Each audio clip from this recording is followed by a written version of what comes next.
I glanced at the dashboard clock. The hands had already swept to 4 o'clock in the afternoon. The grocery store was a madhouse, a sea of people where shopping carts constantly collided with a grating screech. It was always like this on the day before Thanksgiving, with everyone rushing to grab last-minute items for the feast. "Excuse me, ma'am, are you going to get that ham?"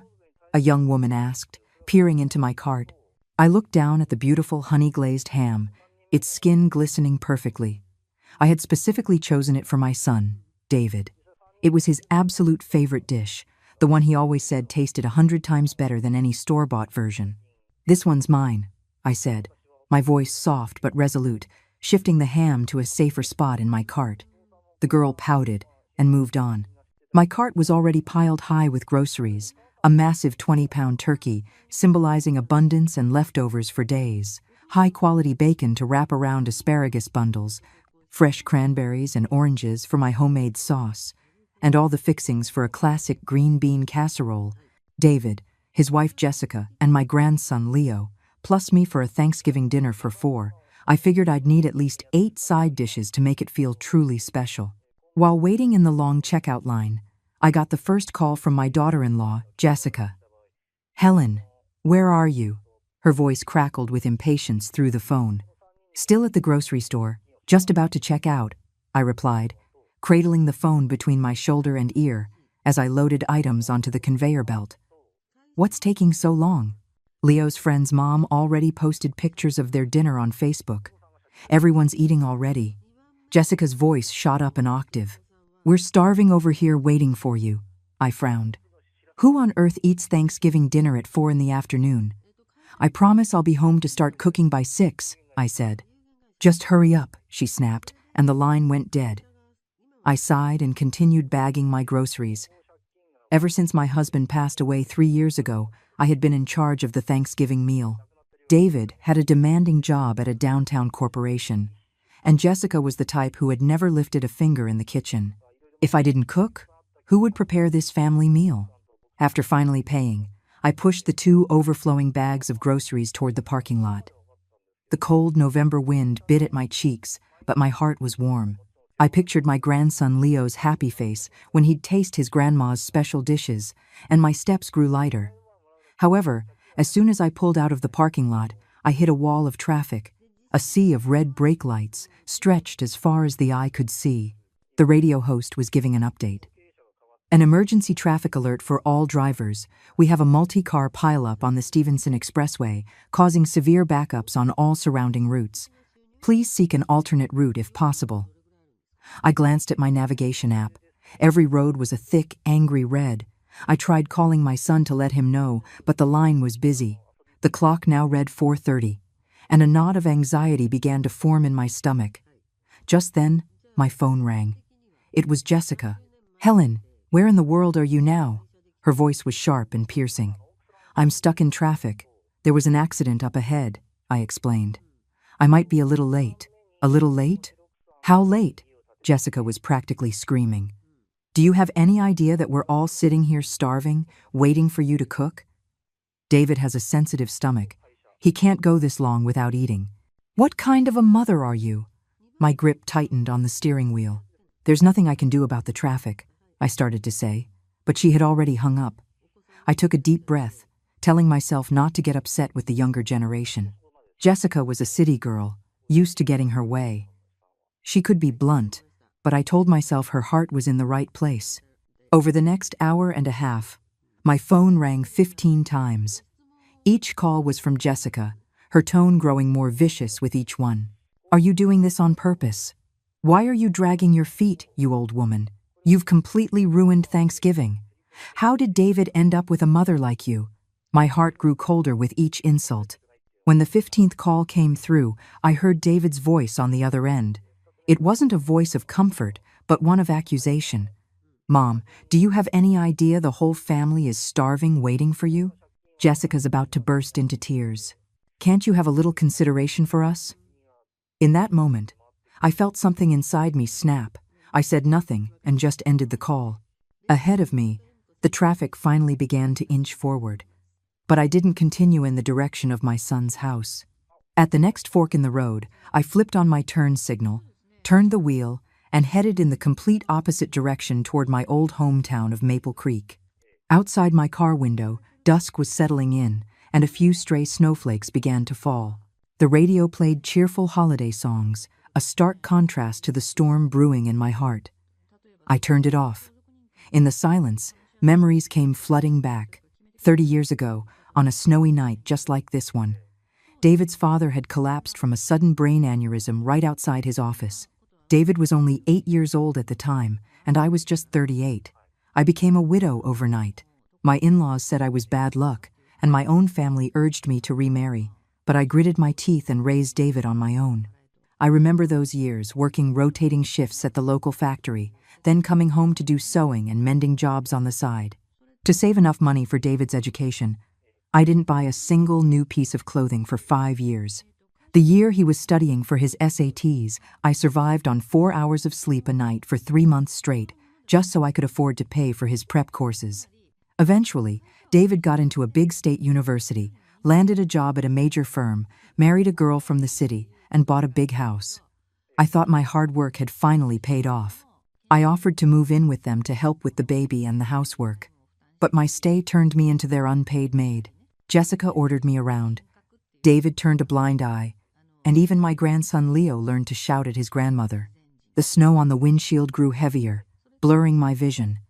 I couldn't tell if it was the snow or my tears. The phone rang again. The screen showed David's name. I didn't answer. I just kept driving.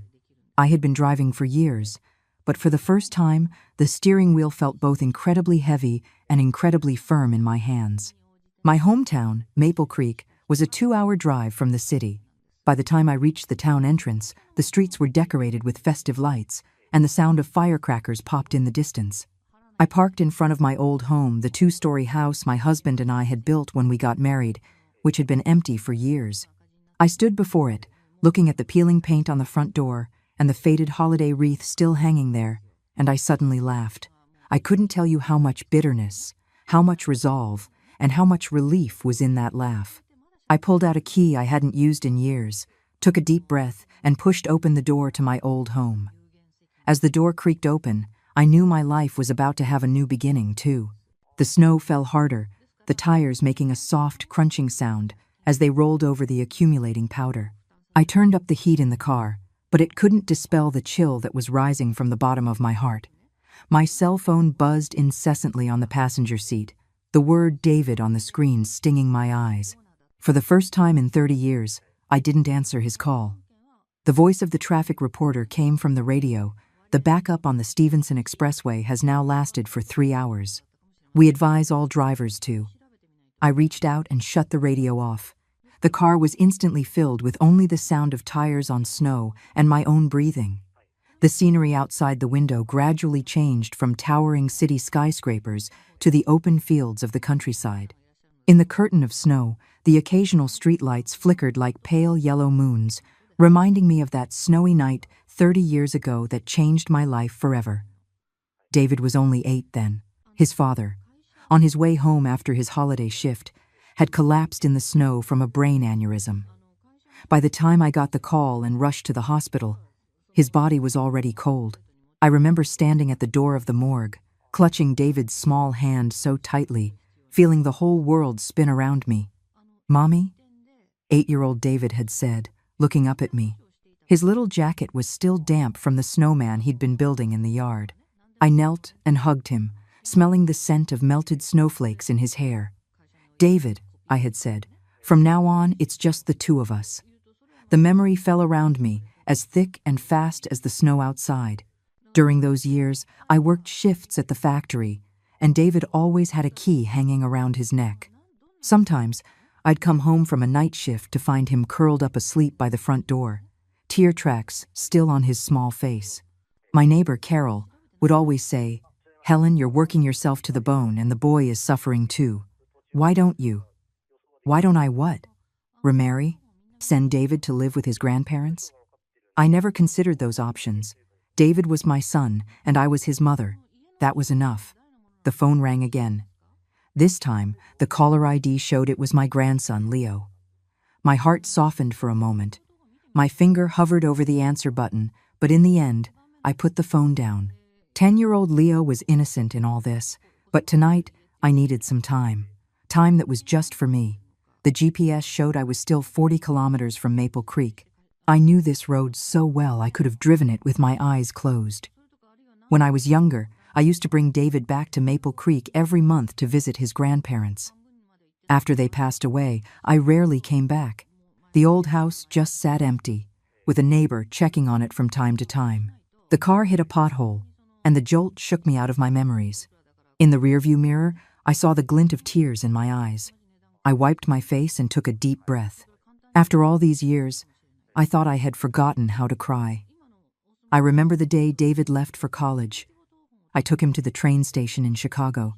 He boarded the train without even looking back, without giving me a hug. I stood on the platform, watching the train pull away, and the tears just wouldn't stop. It was the first time he had ever been away from me, and I couldn't even get a clear look at his back. Later, he graduated, got a job, got married. With each step, he moved further and further away from me. The first time Jessica came to our house for dinner, I cooked 8 different dishes. She tasted a single bite of each and said she was full. At their wedding, I wore a dress I had saved up for 6 months to buy, only to be seated in a corner, far away from the main table. When Leo was born, I waited outside the delivery room for 6 hours. Finally, a nurse came out and told me the new mother was too tired to see visitors today. By the time I drove into Maple Creek, the snow had stopped. The streetlights in town seemed much brighter than I remembered. The shops along the main street were decorated with new holiday wreaths and red ribbons. A few kids were setting off firecrackers by the side of the road, their laughter echoing in the crisp air. My old house was at the west end of town, a 2-story home with a small yard. My husband and I had saved up and built it ourselves, brick by brick, when we got married. As I parked in front of it, my heart started to pound. The holiday wreath on the gate was from last year, its colors faded to a pale pink. I took out my key, a key that had been on my keyring for 30 years but was rarely used. When I tried to put it in the lock, I found it was rusted shut. "Who's there?" A familiar voice called out from the next yard. I turned and saw Carol, my old neighbor, standing at her door wrapped in a thick coat, holding a flashlight. "It's me, Helen," I said. The flashlight beam hit my face, and Carol gasped. "Oh my goodness, it really is you, Helen.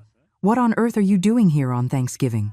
She hurried over, the flashlight beam bobbing up and down. "Why are you all by yourself? Where's David?" "It's just me." I managed a weak smile and continued to wrestle with the rusty lock. "Oh, honey, that lock has been rusted solid for years," Carol said, taking the key from me. "You just wait here, I'll get my husband, Art." A few minutes later, Art broke the lock open with a hammer. As the gate creaked open, a musty smell hit me. Carol handed me the flashlight. "The power and water are probably off in there. Why don't you just stay with us for the night?" I shook my head. "No, thank you. I just want to be by myself for a little while." Carol started to protest, but Art gently pulled her back. The old couple helped me carry my bags inside. Then Carol rushed back home and returned with a new comforter and a hot water bottle. "I'll come help you clean up first thing in the morning," she said as she left. "Just call us if you need anything." I nodded. "Thank you." I closed the door, and finally, I was alone. The flashlight beam swept across the living room, revealing furniture shrouded in white cloths, like silent ghosts. I lifted the cover off the sofa, and dust motes danced in the beam of light. As I sat down, I felt like every bone in my body was about to fall apart. The phone rang again. I pulled it out and saw 18 missed calls from David. There were also a few text messages. "Mom, where did you go? Jessica went too far, but you can't just do this. Mom, please answer the phone. We ordered takeout for Thanksgiving. Are you happy now? Where are you?" I didn't reply. I just switched the phone to silent. The flashlight beam landed on a photograph on the wall. It was a picture of the 3 of us, taken on David's 5th birthday. In the photo, his father had his arm around my shoulder, smiling from ear to ear. Little David sat between us, holding up a small cupcake. I reached out and gently touched the photo, my fingertips coming away covered in dust. A creaking sound came from upstairs, probably mice. It was only then that I realized how impulsive my decision had been. Here I was, on Thanksgiving night, alone in a house that hadn't been lived in for years, with no electricity, no water, and not even a proper bed to sleep on. But I didn't regret it one bit. I fumbled my way to the kitchen. The faucet, as expected, was dry. Luckily, I still had half a bottle of water in my car. I took a few sips, went back to the living room, and made a makeshift bed on the sofa with the comforter Carol had given me. As I lay down, my whole body ached in protest. I stared up at the dark ceiling and suddenly smiled. And as I smiled, the tears started to fall, streaming down my temples and into my hair. I, Helen Miller, 68 years old, a widow for 30 years, who had raised her son alone, helped raise her grandson, and served her daughter-in-law, had just been called a useless old woman on Thanksgiving. The phone screen lit up again. It was a text from Leo. "Grandma, where are you? I miss you." The tears flowed faster, but this time, I didn't give in. I replied, "Grandma is at the old house. I'll call you tomorrow. Happy Thanksgiving, my sweet boy." Then I turned off the phone. The sound of fireworks popped outside, and the occasional flash of light illuminated the living room. I counted silently in my head. 1, 2, 3, until the clock tower in the town center chimed 12 times. "Happy Thanksgiving, Helen," I said to myself. I was woken by the Sunday. When I opened my eyes, a golden ray of light was streaming through a gap in the curtains, right onto my face. It took me a few seconds to remember where I was in the old house in Maple Creek, lying on the living room sofa, covered with the blanket Carol had given me. The hot water bottle was cold, but I had slept surprisingly soundly through the night. I sat up, my joints cracking and popping. My 68-year-old body had spent the night on a sofa, but it didn't ache as much as I had expected. The sunlight, filtering through the grimy curtains, drew a bright line across the dusty floor. I stepped onto the floor with my bare feet, and the cold sensation woke me up completely. The phone was still on the coffee table. I hesitated for a moment before turning it on. A cascade of notification chimes immediately filled the air, 23 missed calls and 15 text messages, mostly from David, with a few from Leo. The latest one was sent half an hour ago. "Mom, where are you? You're scaring us to death." I didn't reply. Instead, I pulled open the curtains. Sunlight flooded into the room, illuminating the entire living room. Dust motes danced in the light like countless tiny sprites. I sneezed and realized my throat was parched. In the kitchen, I twisted the faucet for a long time before water finally sputtered out, rusty red at first, then slowly clearing up. I filled a glass and took a long drink. The cool water, with a slight taste of iron, slid down my throat, sweeter than any bottled water I'd ever had. There was a knock on the back door, followed by Carol's voice. "Helen, are you awake?" I opened the door to find Carol standing there, with a large tray covered by a towel. "I figured you wouldn't have anything here," she said with a smile. "I brought you some breakfast and hot water." On the tray was a bowl of hot oatmeal, a side of toast, 2 boiled eggs, and a thermos of hot coffee. My eyes immediately welled up. Now, don't cry. It's the holidays," Carol said, placing the tray on the table and deftly uncovering it. "Eat up first, and then we'll tackle this house together." As I ate my breakfast, Carol had already started cleaning as if it were her own home. "So what happened last night? Why did you suddenly show up here all by yourself? Does David know?" I shook my head and briefly explained what had happened. Carol stopped wiping the table, the rag suspended in midair. "That Jessica," she said, biting her lip. "I never did like the look of that girl." "It's my fault for not raising David better," I said quietly, "letting him marry a wife like that." "Nonsense," Carol said, tossing the rag into a bucket of water. "That boy of yours is an ungrateful brat, too. He's forgotten who raised him." I didn't respond, just focused on my oatmeal. Carol sighed and continued wiping the table. "So, what are your plans now?" "I'll stay here for a few days," I said. "The old house could use a good cleaning anyway." "That's wonderful." Carol's eyes lit up. "The Senior Community Center starts its new session tomorrow. You should come sign up with me." "The Senior Center? I looked up at her. You bet, Carol said proudly. I started last year. I'm taking a pottery class and line dancing. The director, Mr. Peterson, is so nice. He set up all these classes just for us seniors. I was about to refuse when my phone rang again. It was David. I hesitated for a moment, then answered. Mom? David's voice was a mix of anxiety and anger. Where on earth are you? We've been looking for you all night. I'm at the old house in Maple Creek, I said calmly. What? What are you doing there during the holidays? David's voice rose. Do you know how worried we were? I could hear Jessica shouting something in the background, and then David lowered his voice. Mom, Jessica knows she was wrong. Please come back. Leo misses you. I looked at the sunlight streaming through the window and suddenly felt incredibly tired. David, I think I'd like to stay here for a few days. Stay for a few days? David sounded as if he'd heard something unbelievable. But what about the house? Who's going to cook? That question was like a knife, stabbing straight into my heart. I took a deep breath. You're all adults. You can figure it out for yourselves. There was a few seconds of silence on the other end. Mom, what are you trying to say? I'm saying, I said slowly, that I want to live my own life for a few days.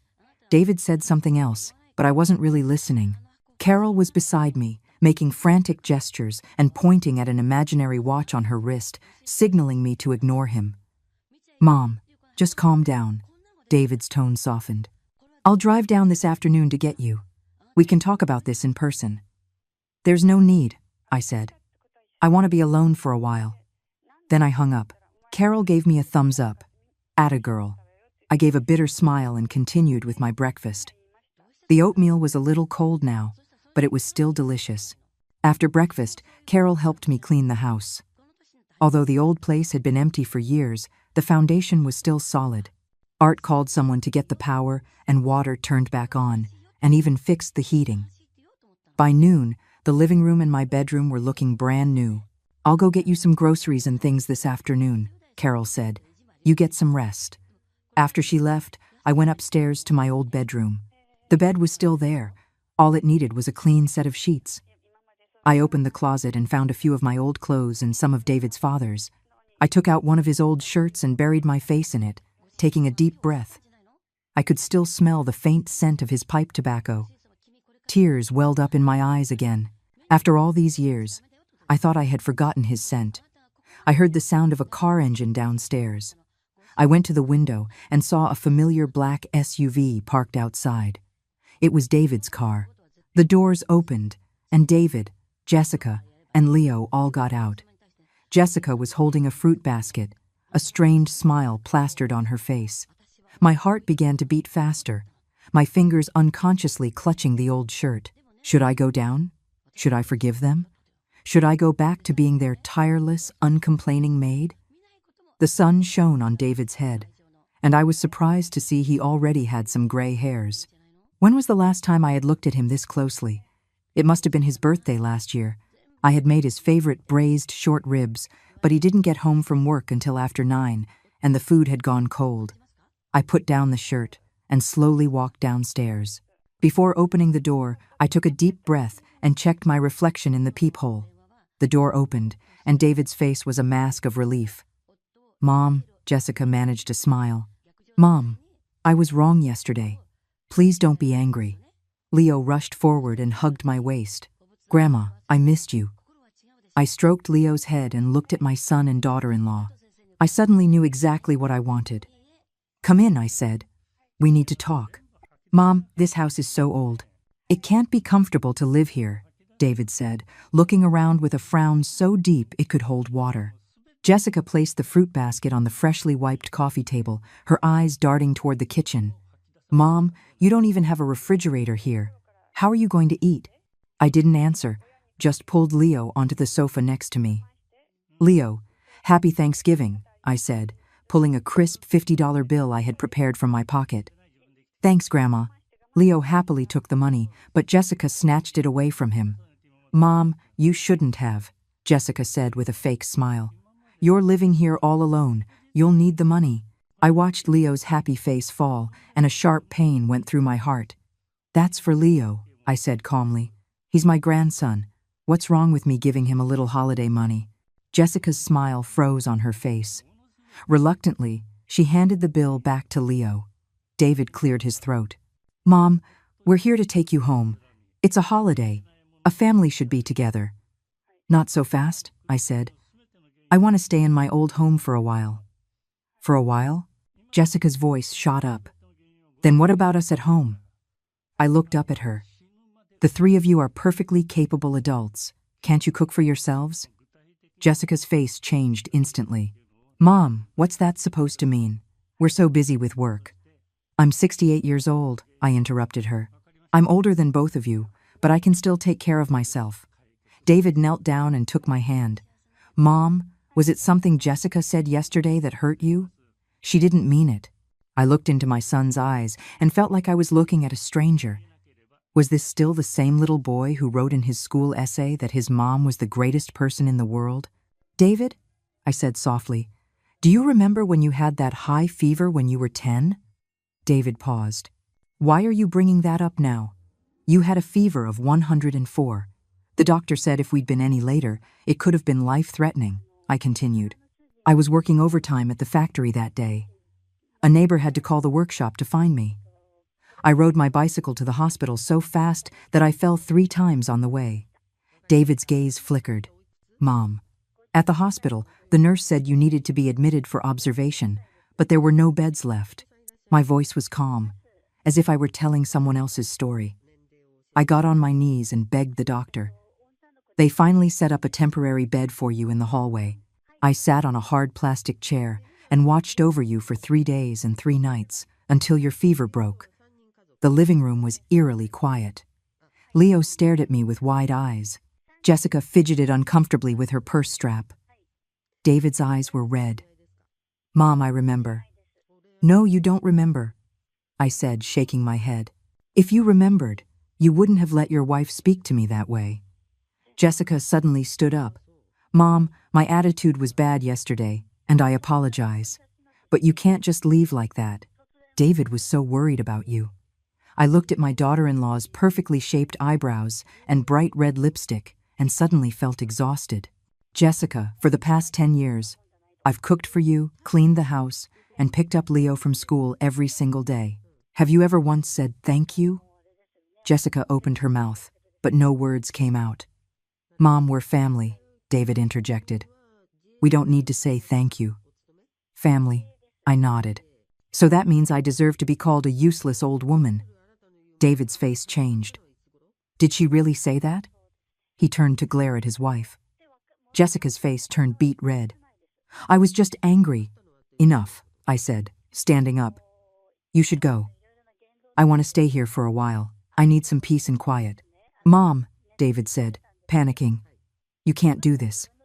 I can, I said calmly. I've made my decision.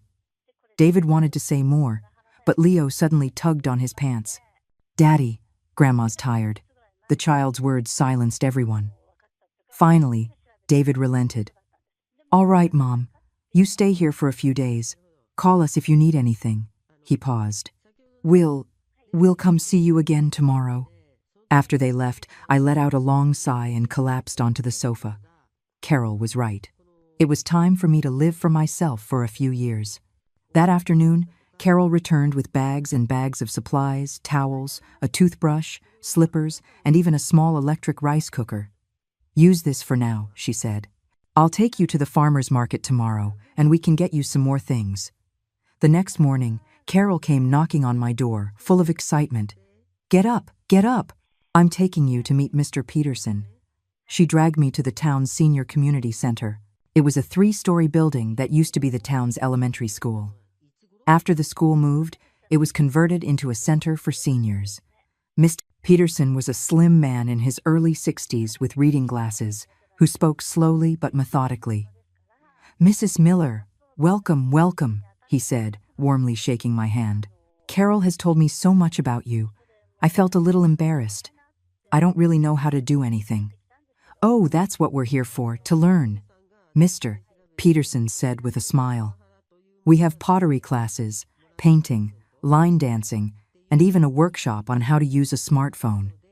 Helen is a fantastic cook, Carol chimed in. Mr. Maderin says. Peterson's eyes lit up. That's wonderful. We're having a community bake-off next month. You must participate. I waved my hands in refusal. Oh no, my cooking is nothing special. Mom? David's voice suddenly came from the doorway. I turned to see him standing there alone, holding several large bags. What are you doing here? I asked. Just bringing you some things, David said, walking in and nodding at Mr. Peterson. Mom, can I talk to you alone for a minute? Mr. Peterson tactfully made an excuse and left. David finally spoke. Jessica was too embarrassed to come. And Leo is in school. I nodded, waiting for him to continue. Mom, I didn't sleep at all last night. David's eyes were indeed a bit dark.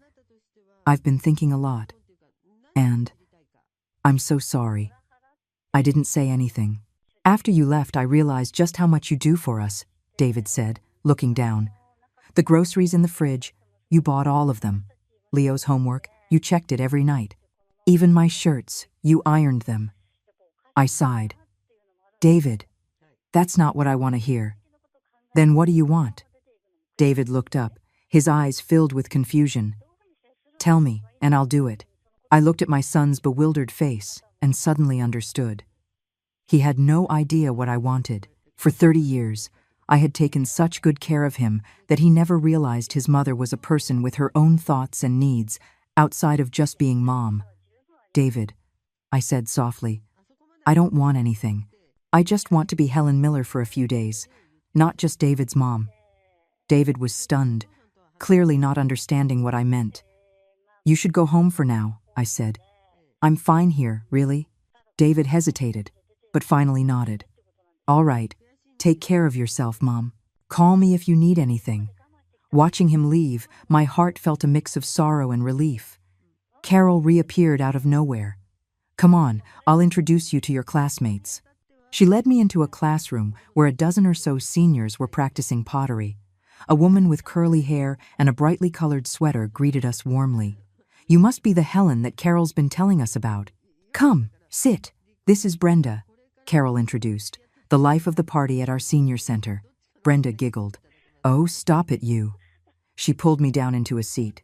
Helen, I hear you're an amazing cook. I smiled bashfully. Just simple home cooking. Nothing simple about it, Brenda said mysteriously. Carol says you can make tofu taste better than steak. Everyone laughed. Mr. Peterson came over and handed me a lump of clay. Mrs. Miller, give it a try. I took the clay, my hands trembling slightly. The last time I had done anything like this was when David was in elementary school, helping him with an art project. Don't be nervous, Brenda leaned in. It doesn't matter if you mess up. Nobody cares here. I started to work the clay, and soon I had formed a small, lopsided bowl. It wasn't perfect, but it was mine. Not a mother's bowl, not David's mom's bowl, just Helen's. Brenda clapped her hands. That's wonderful. It has character. Everyone gathered around to praise my little bowl. My face grew warm, but a long-forgotten warmth spread through my heart. When the class was over, Brenda dragged Carol and me to the cafeteria for lunch. We have a ballroom dancing class next week, she said excitedly. You two have to come. I can't dance. I quickly waved my hands. I'll teach you. Brenda winked. I was a dancer in a traveling show in my youth. When I got back to the house, it was already dark. I was surprised to find someone standing at my door. It was David, with 2 large bags next to him. Mom, he said, looking a little awkward. I brought you some food. I opened the door and let him in. David took the items out of the bags one by one and put them in the refrigerator: milk, eggs, vegetables, fruit. I could have bought these myself, I said. I know, David said, his head down. I just wanted to come see you. My heart softened. Have you eaten? No. I tied on an apron. Let me whip something up. I took 2 eggs and some spinach from the fridge. It won't be much. David sat on a small stool in the kitchen, watching me cook, just like he did when he was a little boy. The oil sizzled in the pan as I cracked the eggs in. Mom, David said suddenly, I signed up for a cooking class at work. My hand paused. I want to learn how to cook for myself, David continued.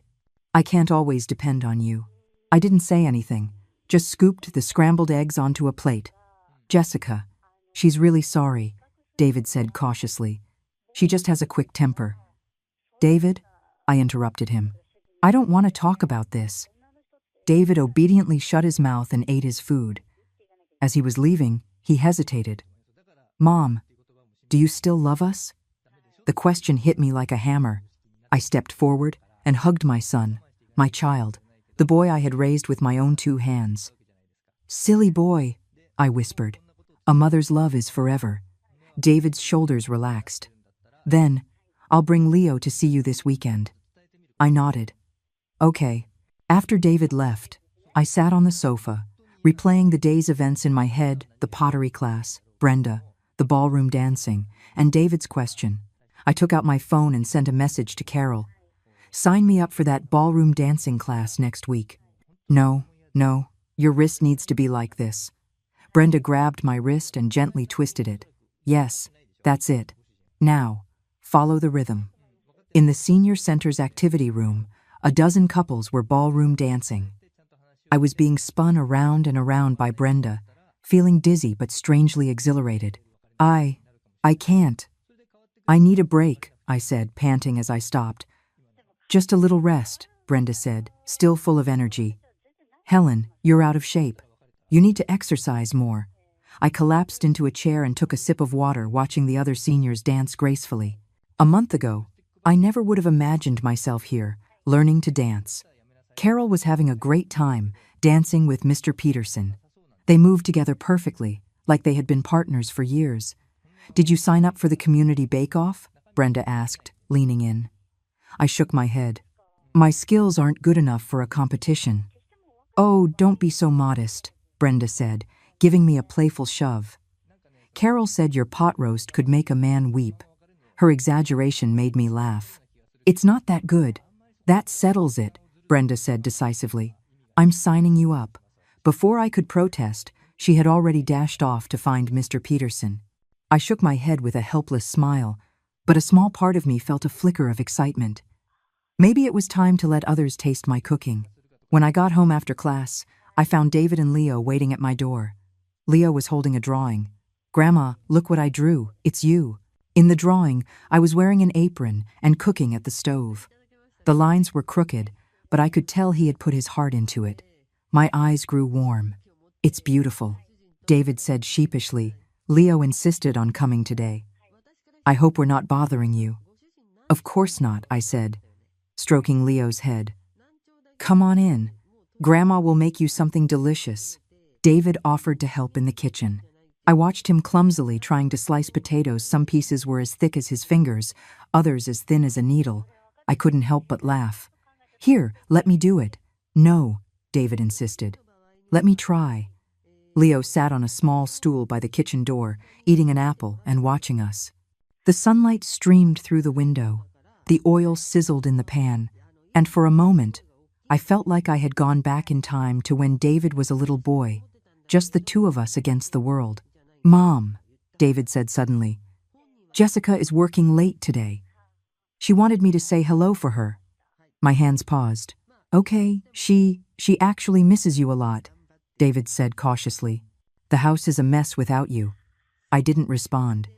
Over the past month, David had been bringing Leo to see me 2 or 3 times a week, but Jessica had not come once. I didn't blame her. My words that day had been harsh. Grandma, when are you coming home? Leo asked, looking up at me. My heart ached. Does Leo miss Grandma? Uh-huh, Leo nodded. Daddy's cooking is bad, and Mommy always orders pizza. David coughed awkwardly. I knelt to be at eye level with Leo. Grandma is very happy here, but Leo can come visit Grandma anytime he wants, okay?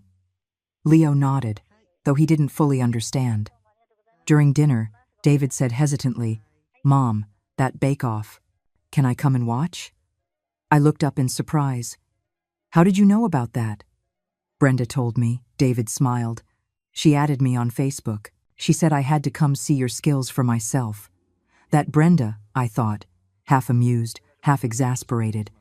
It's just a little competition, nothing special to see. I want to see. Leo raised his hand. I want to cheer for Grandma. Looking at my grandson's sparkling eyes, I had to agree. All right. The competition was set for the following Saturday in the town square. As the day approached, I grew more and more nervous. I had been cooking my whole life, but never in front of a crowd. Brenda and Carol were more excited than I was, constantly giving me suggestions. Make your signature dish, Brenda said. Make that pot roast. Carol agreed. You're guaranteed to win first place. The night before the competition, I tossed and turned, unable to sleep. At 3 a.m, I finally got up and checked all my ingredients one more time. Just as the sky was beginning to lighten, I received a text message from David. Mom, good luck. Leo and I are so proud of you. Tears instantly filled my eyes. On the day of the competition, a dozen cooking stations were set up in the square. Most of the contestants were chefs from local restaurants. I was the only amateur. Brenda and Carol came early to help me set up and even made an exaggerated banner that read, Helen Miller for the win. This is so embarrassing, I said, trying to take the banner down, but Brenda wouldn't let me. What's there to be embarrassed about? She said, her hands on her hips. The honor of the senior center rests on your shoulders. Just before the competition started, David arrived with Leo. To my surprise, Jessica came too, though she stood at a distance and didn't come closer. I nodded at her, and she gave me a weak smile in return. The announcer explained the rules. Each contestant had 1 hour to make their signature dish, which would be judged by a panel of 5 judges. When the whistle blew, I immediately got to work. I was making my famous pot roast, but with a secret twist, I used a dark beer instead of water and added a few dried plums to make the meat extra tender. The noise of the crowd faded away, and my world shrank to the pot and ingredients in front of me. Time's up. The announcer's voice brought me back to reality. I plated the pot roast, garnishing it with fresh parsley. The meat was a beautiful, rich brown, glistening and fragrant. Brenda took an exaggerated sniff. Oh my God, that smells heavenly. The judges tasted each dish one by one. When they got to my pot roast, their serious expressions turned to surprise. This meat is so tender it melts in your mouth. Rich but not greasy, and there's a unique flavor. What's your secret? I smiled shyly. Just an old family recipe. During the scoring, my heart was in my throat. The announcer declared, and the first prize goes to Mrs. Helen Miller for her pot roast. The crowd erupted in applause. Brenda and Carol rushed up to hug me, laughing and crying at the same time. Leo ran over too. Grandma is the best. David stood to the side, his eyes shining with tears. I glanced over at Jessica and saw her looking down at her phone, her expression unreadable. When I went up to accept my award, one of the judges asked me, Mrs. Miller, with your talent, have you ever considered opening a small restaurant? Oh, I was stunned. I'm just a housewife. What a shame, the judge shook his head. It would be a crime not to share this food with the world. After the event, a man in a suit stopped me. Mrs. Miller, hello. I'm the manager of a local restaurant group. I was wondering if you might be interested in partnering with us to open a small bistro? I was completely bewildered. I've never thought about it. No rush, he said, handing me his business card. Please, think it over. On the way home, David was very quiet. Just as we were nearing the house, he suddenly said, Mom, that restaurant thing? What are you thinking? I shook my head. He was just being polite. I'm too old to be opening a restaurant. But David looked like he wanted to say more. Jessica suddenly spoke up. Mom, if you opened a restaurant, it would definitely be a huge hit. It was the first time she had spoken to me directly all day. I looked at her in surprise. Jessica managed to smile. Your cooking is really amazing. Back at the house, Jessica even helped me put things away. While David and Leo were in the bathroom, she whispered, Mom, I'm sorry. I was stunned. I was so thoughtless before, Jessica said, her eyes red. You did so much for us, and I patted her hand. It's all in the past. That evening, after David's family left, I sat on the sofa in a daze. My phone buzzed. It was a video link from Brenda. Someone had uploaded a video of the competition to the internet. The title was, "This 6-8-year-old grandma's cooking will blow your mind." I clicked on the comments section. "This grandma is incredible. I want to eat her pot roast. This is what real home cooking tastes like." I smiled and shook my head. Just as I was about to turn off my phone, another message came in. It was from the restaurant manager, with a proposed menu and a partnership plan attached. He added, "Mrs. Miller, we are very serious." I put the phone aside and walked to the window. The night in Maple Creek was quiet and peaceful, with the occasional bark of a dog in the distance. For the first time in my 68 years, I felt that life was full of so many possibilities. "You're really going?" David's voice was an octave higher on the phone. I held the phone with my shoulder while stuffing a bottle of sunscreen into my suitcase. The tickets are already bought. "But Florida is so far away. And for a whole week?" David sounded worried. "You'll be all alone. It's not safe." "I'm not going alone," I explained patiently. "It's a group trip organized by the senior center. There are more than 20 of us. Brenda and Carol are both going." There was a pause on the other end. "Mom, is this because of what Jessica said the other day?" I stopped packing and sighed. Last Sunday, when David's family came over for dinner, Jessica had become unusually enthusiastic when she heard I was considering the bistro offer. "Mom, if you open a restaurant, we'll support you 100%. David can help you with the books, and I'll handle the marketing." I had just smiled and didn't comment at the time. But as they were leaving, David quietly told me that one of Jessica's friends said that nostalgic, home-style bistros were very popular right now and could make a lot of money.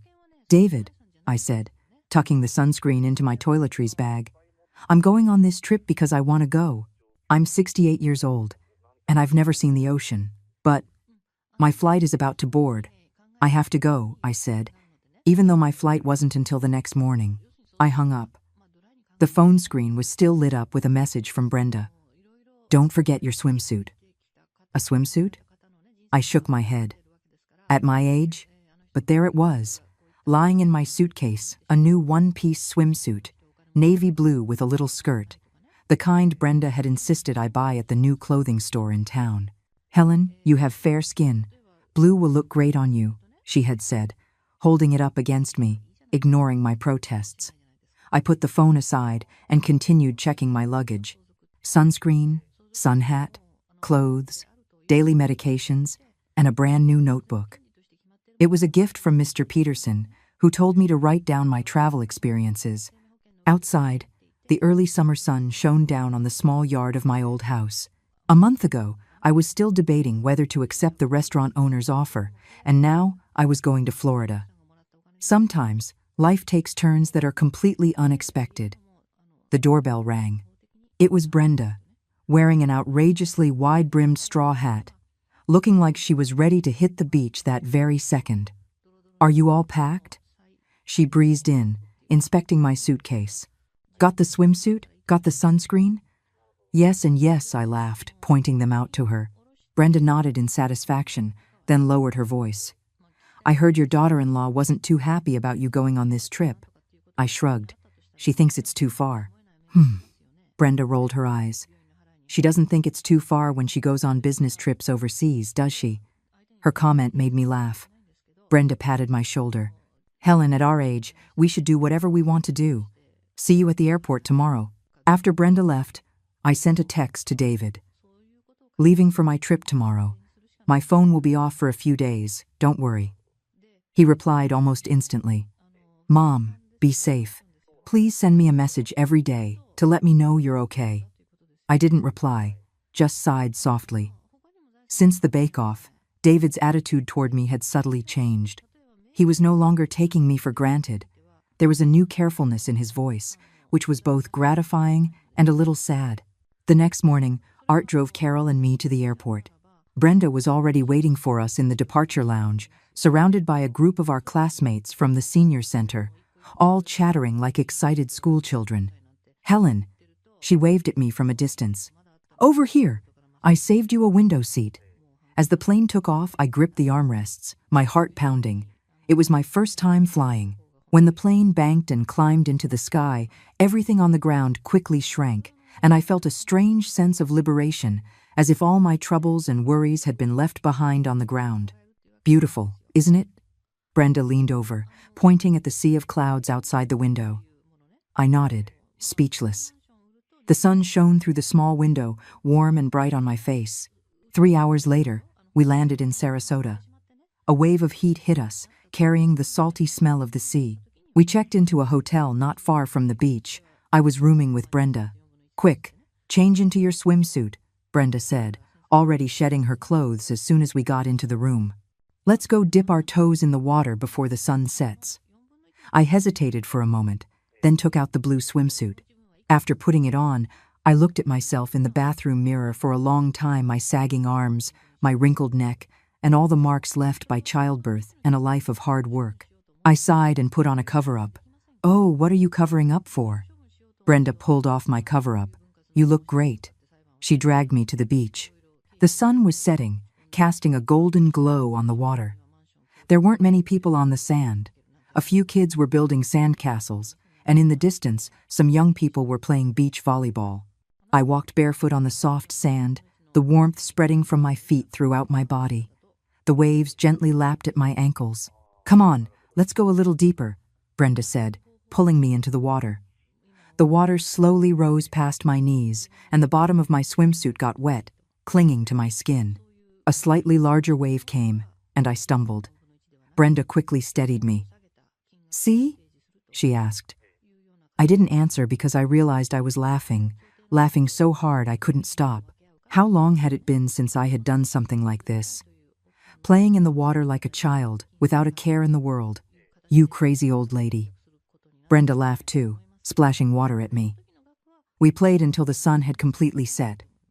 Back on the beach, we sat side by side, panting and watching the sunset. Helen, Brenda said suddenly, do you know why I love dragging you around to do things? I shook my head. Because I see my younger self in you, she said, looking out at the horizon. Always so cautious, afraid to try anything new. Until my husband passed away, I turned to look at her. In the twilight, Brenda's profile looked exceptionally soft. The day he died, I realized that the trip to Europe we had planned our whole lives would never happen, she said softly. So now, I do whatever I want. I don't want to have any more regrets. I took her hand. 2 wrinkled hands, holding each other tightly in the sea breeze. The next few days were a whirlwind of activity. We went snorkeling to see the coral reefs, rode jet skis, and even tried surfing, though that ended with me getting completely wiped out. Brenda also dragged me to get a hot stone massage on the beach. As the warm stones were placed on my back, I was so comfortable I almost fell asleep. On the 5th morning, I met a foreign lady in the hotel restaurant. She was holding a tray and looking for a seat. I gathered my courage and, in my broken English, invited her to my table. Her eyes lit up. Thank you, and that's how I met Emma, a retired teacher from Australia who was traveling through the country alone. My English was limited, and her knowledge of our language was even worse. But we managed to have a great conversation with the help of hand gestures and a translation app on my phone. You? A chef? Emma asked, pointing to the picture of me from the bake-off on my phone. I nodded, and an idea came to me. I typed into my phone, would you like to learn how to cook some simple American dishes? Emma nodded enthusiastically, so we made a plan. After I returned to Maple Creek, I would teach her a few classic home-cooked meals. When we parted, Emma gave me a tight hug. You are amazing. When I was packing in my room, Brenda wiggled her eyebrows at me. Ooh, making foreign friends now, are we? I laughed and tossed a seashell at her. She's interested in our food, so I offered to teach her a few things. Well, Brenda shook her head dramatically. Our Helen is going international. On our last night, we attended the hotel's beach barbecue. The sea breeze was gentle, the stars were bright, and everyone sat around a bonfire, singing and dancing. Mr. Peterson, after 2 beers, got up and did a hilarious line dance that made everyone roar with laughter. I slipped away from the party and walked to the water's edge. The tide ebbed and flowed, and the moonlight created a silver path on the water. I took out my phone and took a picture of the beautiful scene. then sent it to David. Almost immediately, the phone rang. "Mom." David's voice was a mix of surprise and joy. "You finally called. Are you having fun?" "I'm having a great time," I said softly. "Leo misses you," David said.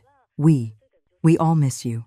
Over the sound of the waves, I suddenly missed the feeling of my grandson's soft little arms wrapped around my neck. "I'll be back the day after tomorrow," I said. After hanging up, I stared out at the ocean for a long time. This trip felt like a dream, but I knew that something inside me had changed, in that place that had been washed clean by the waves. "Helen, it's a real shame your talent is wasted by not opening a restaurant," Emma exclaimed in her accented English, devouring the chicken pot pie I had made while giving me a thumbs up. I smiled and refilled her glass of iced tea. "Slow down, you'll choke." It had been 2 weeks since my trip to Florida, and Emma had kept her promise to visit Maple Creek to learn some cooking. It was less like teaching and more like having a permanent dinner guest. The Australian woman's love for American home cooking was beyond anything I could have imagined. "Teacher Helen," she said, seriously taking out a notebook, "please tell me the name of this spice." She pointed at the bay leaf on the cutting board. I patiently taught her how to identify different herbs and demonstrated basic knife skills. Emma was a diligent student, even if her sliced carrots were all different shapes and sizes, looking more like a pile of small sticks. "It's magic," she said, her eyes wide as she watched me transform simple ingredients into a delicious meal. Her enthusiasm was contagious, and I found myself enjoying teaching more and more. Just as I was showing her how to properly brown the chicken, the doorbell rang. It was David, Jessica, and Leo. The moment he saw me, Leo ran into my arms. "Grandma, I missed you so much."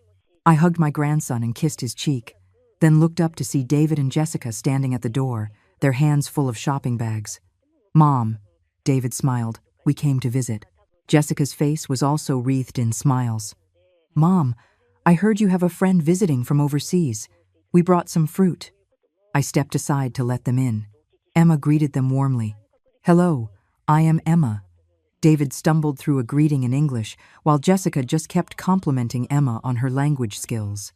After the initial pleasantries, Jessica's eyes kept wandering to the kitchen. "Mom, are you teaching your friend how to cook?" "Yes," I nodded. "Emma is very interested in our food. So, have you thought any more about the bistro?" Jessica leaned in, lowering her voice. "That restaurant owner contacted David again. He said he's willing to invest." I frowned. "I never agreed to anything." "Mom," David interjected, "this is a great opportunity.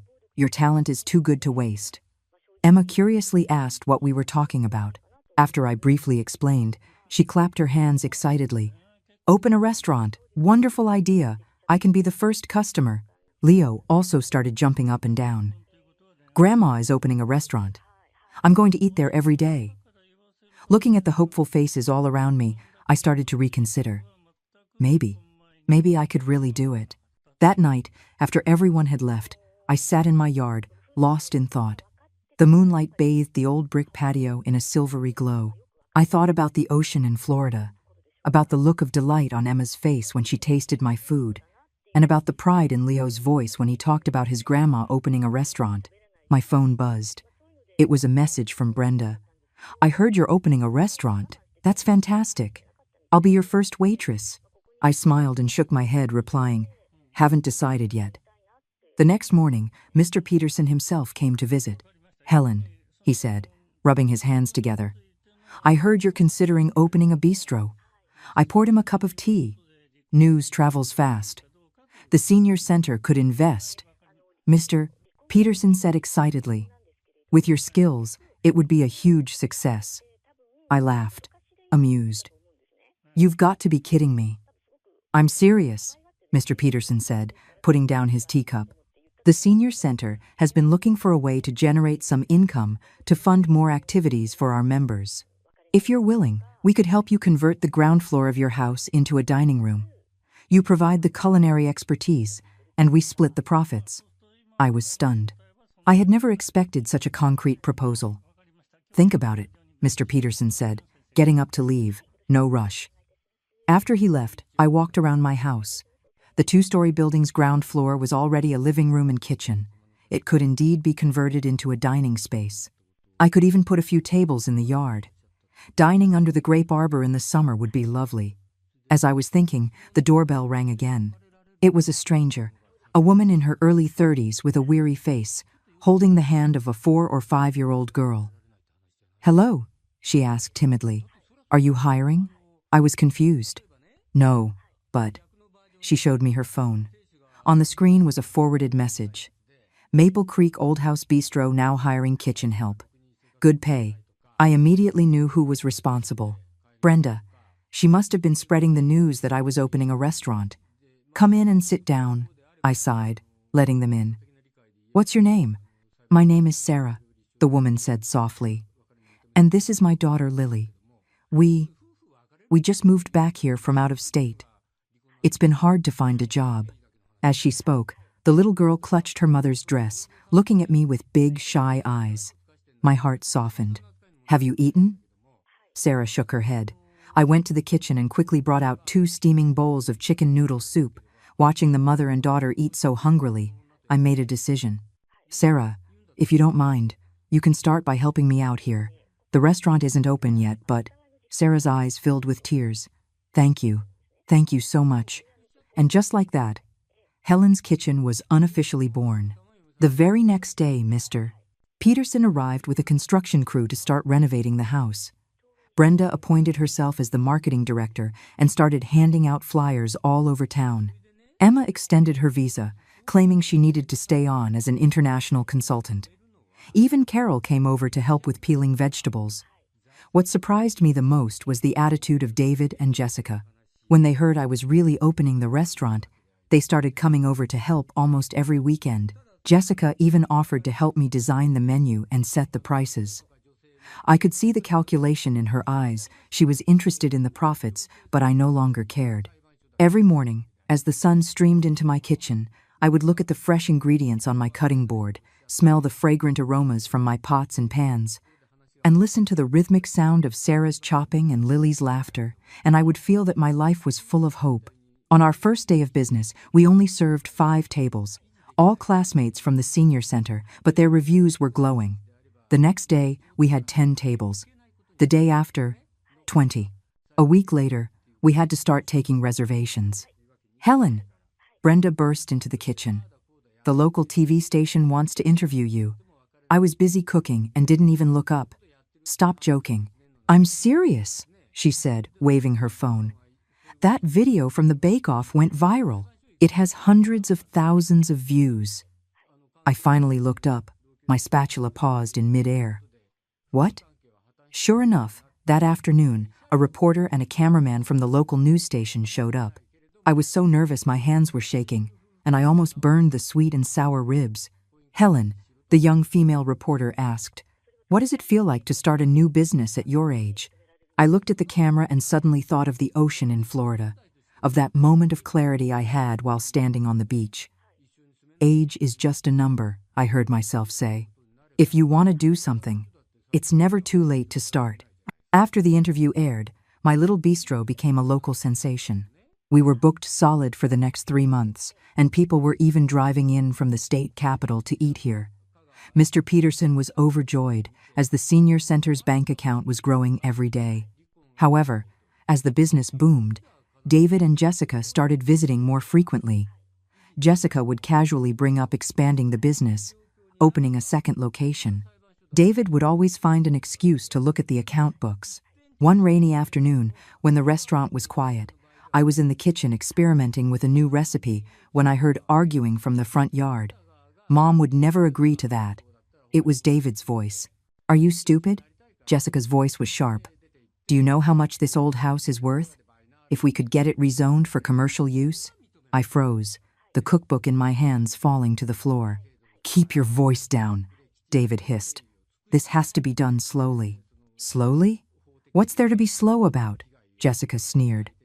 "By the time the old woman writes her will and donates everything to that stupid senior center, you'll be left with nothing." I leaned against the stove, my legs feeling weak. So that was it. That was why they had suddenly become so attentive.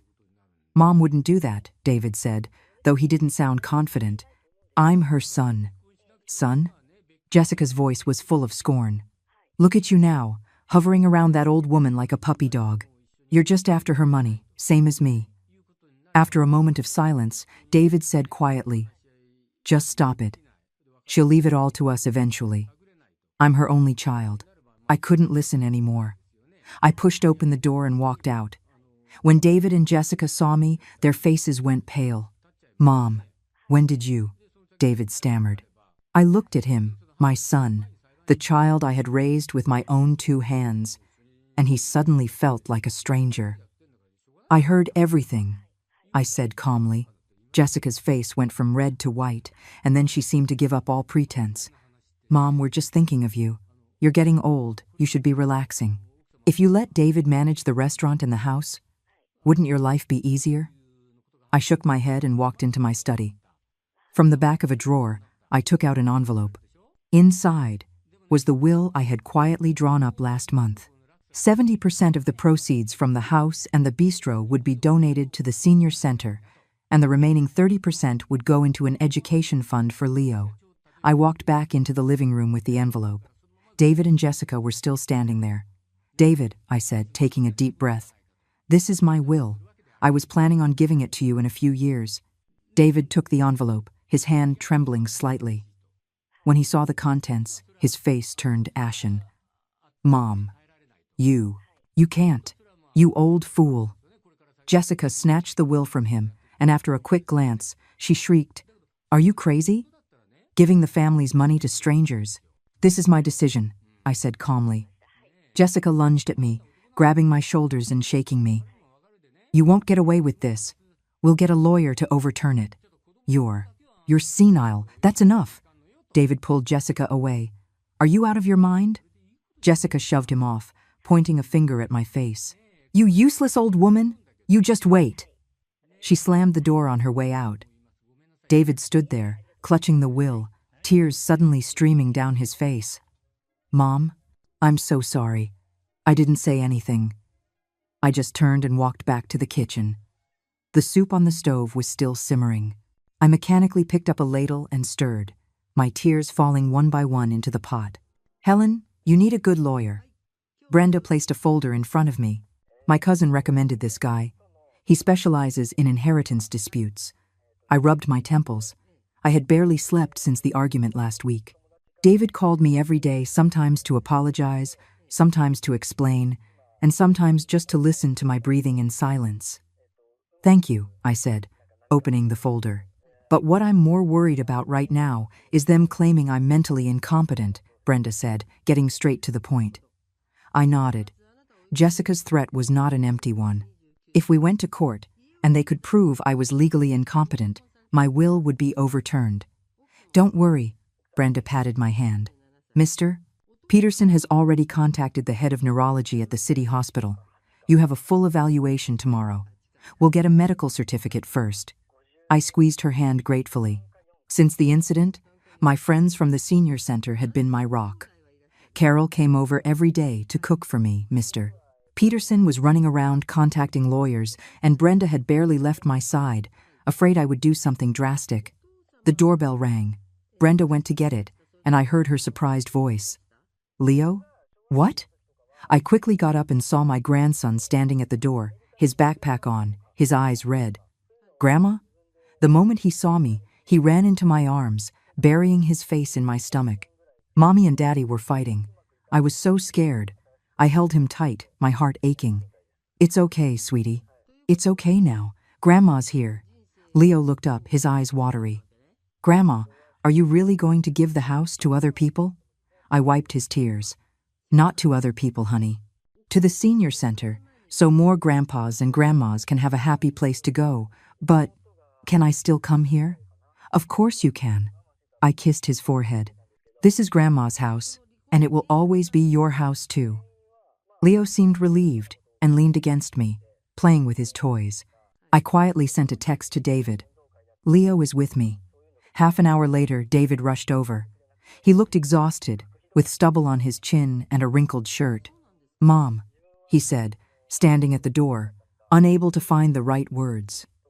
I had Brenda take Leo out to the yard to play, then gestured for David to sit down. Mom, Jessica, she. David wrung his hands. She went back to her mother's house. She said, she wants a divorce. I poured him a cup of tea. And what do you think? David suddenly broke down. I don't know, he said, grabbing his hair. Mom, I really don't know how things got so out of hand. I just wanted my house and my money. I finished his sentence softly. David looked up sharply. No, He choked up, tears streaming down his face. At first, Jessica just said you were working too hard at the restaurant and we should help. Then she said the house was valuable, and I got greedy. I looked at him, my son, the little boy who once wrote in a school paper that he wanted to buy his mom a big house when he grew up. David, I said, taking out an old photo album. Do you remember this? The album was full of old pictures of us. His first day of school, with me kneeling to tie his shoes. The year he took his SATs, with me waiting outside the testing center with a thermos. His college graduation, with me standing on my tiptoes in the crowd to get a picture. David flipped through the album, his hands trembling. Mom, I never wanted to be a burden to you, I said softly. But I'm a person too. I have my own thoughts, and I have the right to decide what to do with my own things. David closed the album and suddenly knelt on the floor. Mom, I was wrong. I was so wrong. I helped him up, and we held each other and cried. The next day, Mr. Peterson took me to the hospital for a full evaluation. The results showed that my cognitive functions were completely normal, even better than most people my age. Mrs. Miller, the doctor said with a smile, you've got a sharp mind. You could live another 30 years with no problem. With the medical certificate in hand, I went to see the lawyer Brenda had recommended. Mr. Davis was in his early 50s, sharp and competent. After listening to my story, he said confidently, Mrs. Miller, this case is a sure win. But what? Once this goes to court, he said, hesitating, your relationship with your son. I knew what he meant. The law could protect my assets, but it couldn't mend a broken family. When I got home, I found an unfamiliar car parked outside. A man in a suit was standing in my yard. When he saw me, he immediately came forward. Mrs. Miller, hello. I'm Director Zhang from the state's Cultural Tourism Bureau. I looked at him, confused. Can I help you? Yes, he said enthusiastically. We saw your interview on TV, and we're very impressed with your culinary skills. We have a US-Japan-Korea cultural exchange event next month, and we would like you to participate as a representative of American home cooking. I was stunned. Me? A representative? Yes, Director Zhang nodded. It's a 2-week event, all expenses paid. Please, consider it. After he left, I sat in my yard in a daze. A cultural exchange. Going overseas. Right in the middle of this family crisis. My phone rang. It was a video call from Emma. She was back in Australia now, but had been keeping in touch with me every week. Helen, she shouted excitedly. Guess what? A restaurant here wants to invite you to Australia for a food festival. This is your chance, David said seriously. As for things at home, I'll handle it. I'm going to have a serious talk with Jessica. He gave a bitter smile. To be honest, we've had problems for a long time, not just because of all this. I took my son's hand. David, I love you. I always will. But I love myself too. And I want to live the life that I want to live. David nodded, his eyes red again. I know, Mom. I'm so sorry. 3 days later, I made my decision. I accepted the invitation for the cultural exchange and temporarily left the bistro in the care of Brenda and Mr. Peterson. Mr. Peterson. Davis helped me finalize all the legal documents to make sure everything was in order. As for David and Jessica, I told David that I would respect his decision, whatever it may be. And if he needed me, I was willing to sit down and talk with Jessica any time. The night before I left, Leo refused to sleep in his own bed. Grandma, how long will you be gone? Just 2 weeks, I said, stroking his head. And I'll bring you back a present. I want a robot from Japan. Leo immediately perked up. David stood at the door, hesitating. I motioned for him to come in. We sat side by side on the bed, watching Leo drift off to sleep. Mom, David said softly, I contacted Jessica. She agreed to come back next week to talk about our marriage. I patted his hand. Whatever you decide, I will support you. David leaned his head on my shoulder like a child. The moonlight filtered through the curtains, casting a soft, gentle glow on the three of us. The mediation room was cold, but I still felt hot and stuffy. Across the table, Jessica sat with perfect makeup, her lips pressed into a thin line, while her lawyer shuffled through papers. David sat next to me, constantly wiping sweat from his forehead. According to my client's statement, Jessica's lawyer said, pushing up his glasses, Mrs. Miller has been exhibiting erratic behavior in recent years, with large sums of money unaccounted for. She has also suddenly changed her will to donate the majority of her assets to a non-family institution. That is a complete fabrication, my lawyer, Mr. Davis, immediately countered. Mrs. Miller's mental state is perfectly sound, as proven by this medical report from the hospital. The so-called large sums are the normal income and expenses of her bistro, all of which are well documented. Jessica sneered. Then why did she suddenly decide to give her assets to strangers? If that's not senility, what is? Jessica, David hissed, you promised me you would be reasonable. Reasonable? What's there to be reasonable about? Jessica shot up from her chair. Your mother would rather give her money to strangers than to her own grandson, and you're still defending her? The mediator tapped the table. Please, let's all remain calm. I took a deep breath and took out a folder from my bag. These are my journals from the past 30 years, documenting every milestone of David's life.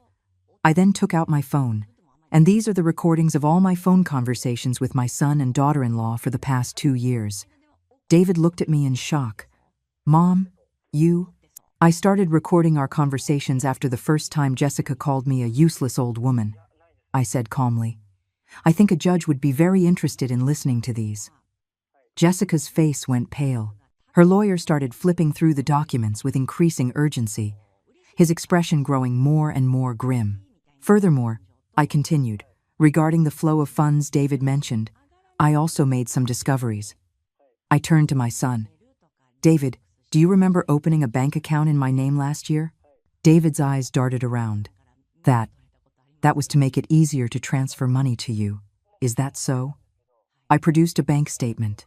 Then why did this account transfer out $15,000 over the past 6 months to a construction company? A company whose legal representative, I looked at Jessica, is your cousin. The room fell silent. The color drained from David's face, and Jessica's nails dug deep into her palms. Mom, David's voice trembled. I didn't know. You knew, I said softly. You just chose to look the other way. The mediator cleared his throat. Given the complexity of the situation, I suggest. There's no need. Jessica suddenly stood up. We're dropping the lawsuit. She grabbed her bag and stormed out. At the door, she turned and gave David a venomous look. You can have your mother. The door slammed shut, leaving the room in dead silence. David collapsed into his chair, his hands covering his face. The mediator and Mr. Davis tactfully left, leaving just the two of us. Mom.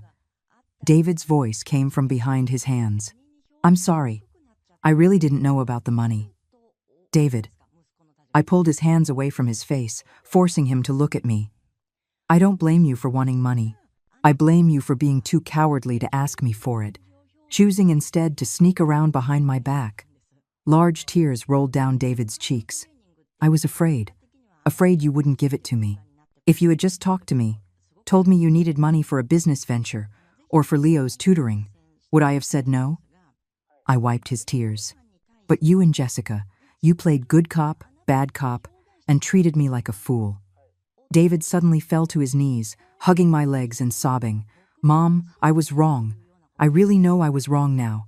I stroked his hair, just as I did when he had nightmares as a child. David, I may be old, but I'm not senile. I know money is important, but it can't buy family, and it can't buy respect. David looked up, his eyes full of tears. Mom, Jessica, she. That's for you to decide. I said softly. I just want you to be happy. After leaving the mediation, Mr. Davis told me that Jessica's side had officially withdrawn all legal action. Do you want to pursue the matter of the missing money? He asked. I shook my head. No, let it go. Consider it child support for Leo. On the way home, David was silent. Just as we were pulling up to the house, he suddenly said, Mom, I think I need to move out for a while. I need to do some thinking. I nodded. The old house is always open to you. 3 days later, I boarded a flight to Japan.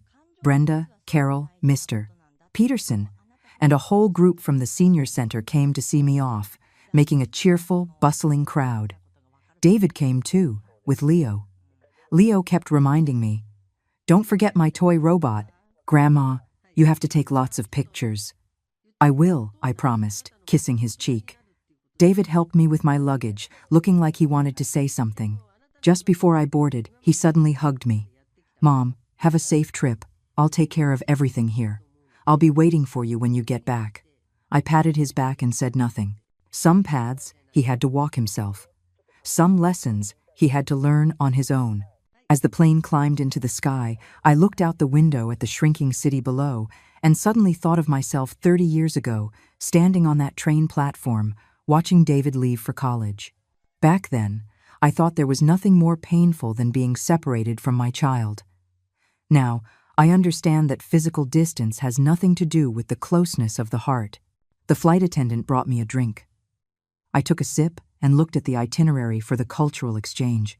In the next 2 weeks, I would be demonstrating American home cooking in Osaka, Kyoto, and Tokyo, as well as learning about traditional Japanese and Korean cuisine. Mr. Peterson had even bought me a nice camera, telling me to take lots of pictures to show everyone back home. Outside the window, the sea of clouds stretched out like endless cotton, bathed in brilliant sunlight. I closed my eyes, soaking in the peace.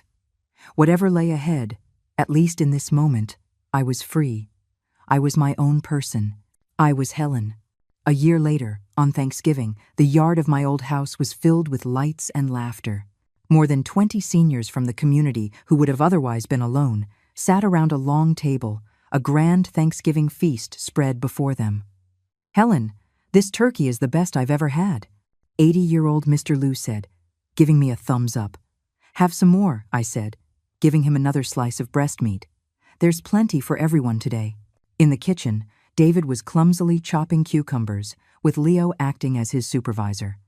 Daddy, Grandma says you have to slice them diagonally. I know, David said, wiping sweat from his forehead. Go see if your mommy has set the table yet. I walked over and took the knife from my son's hand. Let me do it. You go spend some time with Jessica. David gave me a grateful smile and whispered, Mom, thank you for giving her another chance. I shook my head. We're family. Yes, Jessica was back. During my trip to Japan, David had messaged me almost every day, telling me about his reflections and his remorse. The day I came back, he picked me up from the airport alone and told me he and Jessica had divorced. I've thought it through, Mom, he said in the car. Jessica and I had problems long before all of this. We wouldn't have lasted anyway. I didn't comment, just asked. And Leo? He's with me, David said. Jessica can visit on weekends. I thought that was the end of it. But 3 months later, Jessica showed up at my door to apologize. A sincere apology, with no calculations, no pretense. It turned out that after the divorce, she had gone to live with her parents, and her father, my never-before-seen in-law, had given her a stern lecture. My dad, he said he didn't raise me right, Jessica had told me, her eyes red. He said, a mother-in-law like you is a blessing that most people can only dream of. I poured her a cup of tea and listened as she talked about her upbringing, her vanity, her regrets. Finally, she asked if I could give her another chance, not for the money, not for the house, but simply because she wanted to make amends. Mom, I know you probably don't believe me, she had cried, but I truly know I was wrong. I didn't agree right away. Instead, I gave her a test. Work at the bistro for a month, without pay, starting with the dirtiest and hardest jobs. To my surprise, she stuck it out. She even went out of her way to take care of the elderly patrons who came to eat. Grandma, Leo saw me and ran over. I made 10 dinner rolls. That's amazing. I kissed his cheek. Go help Auntie Brenda with the pies. Mr. Peterson was taking pictures everywhere, saying he was going to put them in the senior center's newsletter.